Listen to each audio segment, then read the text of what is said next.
So tell me what you like about these classes. I like about this class where we're able to do our own thing except just doing the other colors like most our teachers do. Like they force us to do a specific thing with a specific color and stuff. And I like this class because it lets us be unique. I put that up there because this is a huge breakthrough for many of you. For me, it's not new, but for many of you, it's going to be very, very new. And if you learn this, if you're a teacher, your teaching skills will skyrocket. What this little girl basically just said is that the academic approach to art has ruined many of us. What do I mean by that? When we were little, we had one teacher that taught math, reading, science, or whatever it was when we were elementary school. We had reading, math, and all this other stuff. And that teacher is mandated to teach all of these subjects. Here's where the big problem comes in. Is that teacher teaches all those subjects, including art. There's a huge problem there because math is what I consider to be an objective subject, meaning there's only one answer for 2 plus 2. There can be no other answer. English is pretty objective. It can be subjective at times, but English is pretty objective, right? You have to communicate. You have to use certain words and certain sentence configurations to communicate to people. You could kind of bend those boundaries, like a lot of people who don't have English as a first language. A lot of times they just kind of, speak in their own structure and we kind of understand it. But for the most part, English is pretty objective.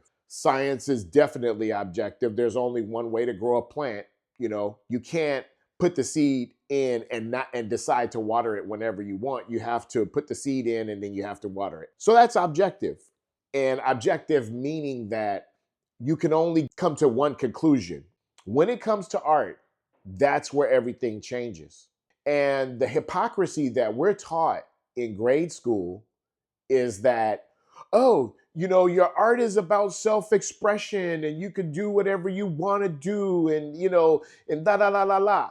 Yeah, but then you get that teacher who comes and says, okay, boys and girls, now we're going to draw a star. They teach you how to draw a star. They say, start from here, and then you go here, then you go here, you go here, you go here, you go here.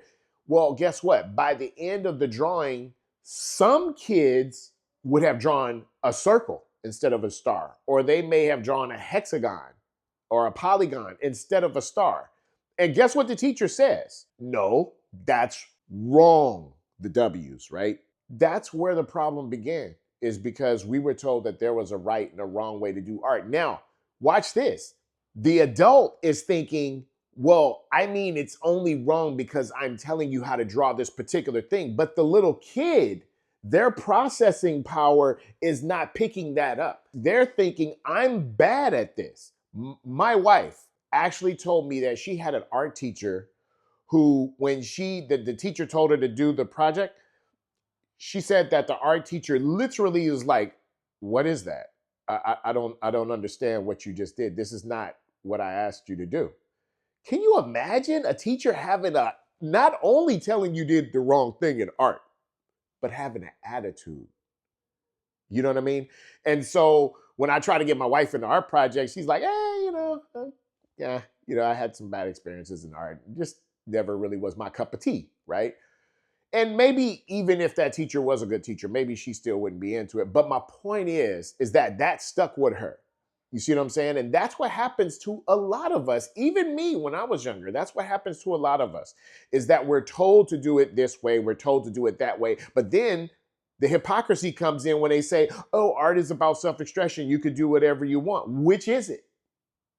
Now, as adults, we understand, well, if you're taking an art class and a person is showing you how to do a particular thing, then yeah, you need to kind of do it the way they're showing you if you're taking the class and you want to learn how they're doing it. But little kids don't understand that.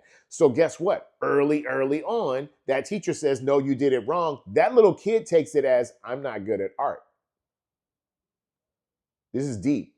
My granddaughter, She actually looked at, I believe it was the way her mommy drew something, and then she looked at the way she drew it and she thought, oh, maybe I'm not that good at it because yours looks better.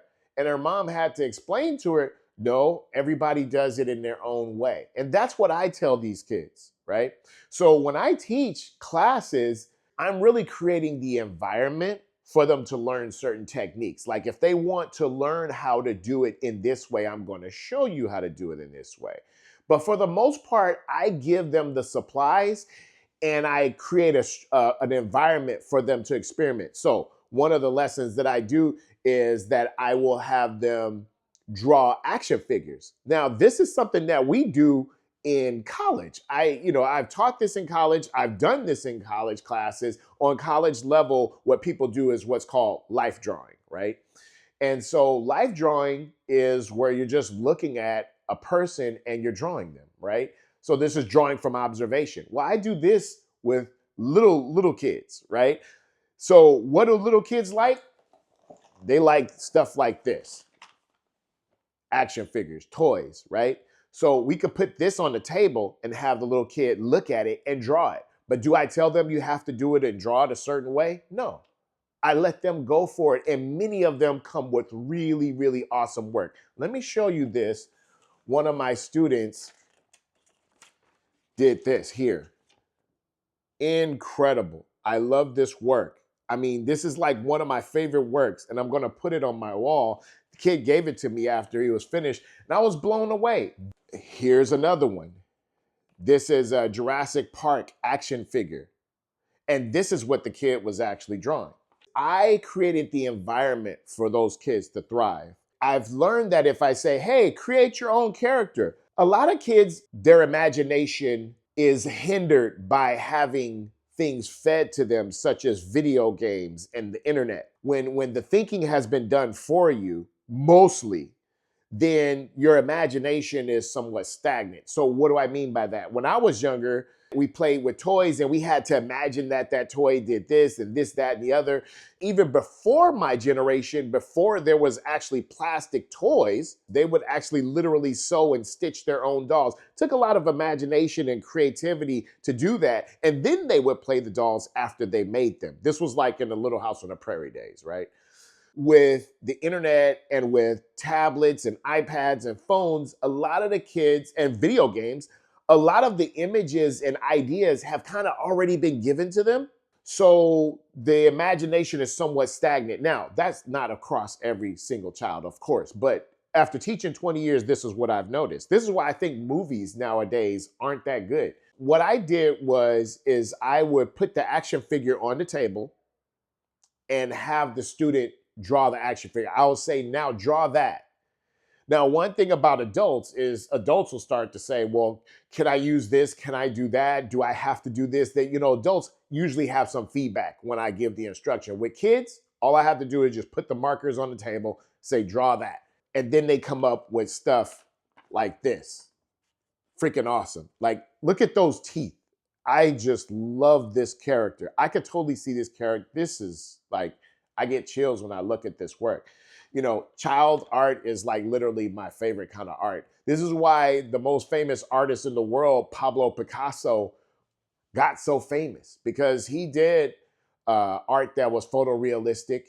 He actually did that stuff when he was in school and then realized he wanted to do something different. And when people laughed at him at first, but then later, everybody else got on the bandwagon and started to see, oh yeah, this is kind of cool. Why? Because he was looking at a lot of different influences, but child art was one of the influences.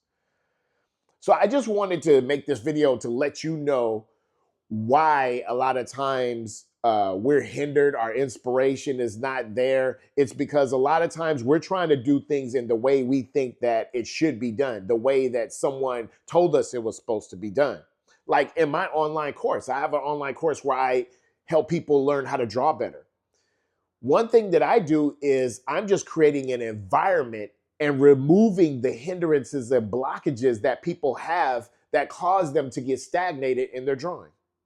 That's really it. And so that's what this video is about, is what the little girl said. I'm going to play it one more time. Like they force us to do a specific thing. Very, very profound. And after interviewing a number of these little kids, I got that one recording and I was like, when she said it, I almost jumped through the roof. I was like, oh my God. She said exactly what I have been teaching on my YouTube channel for a while now. So like, comment, subscribe if you like what you heard in this video, and I will see you in the next one.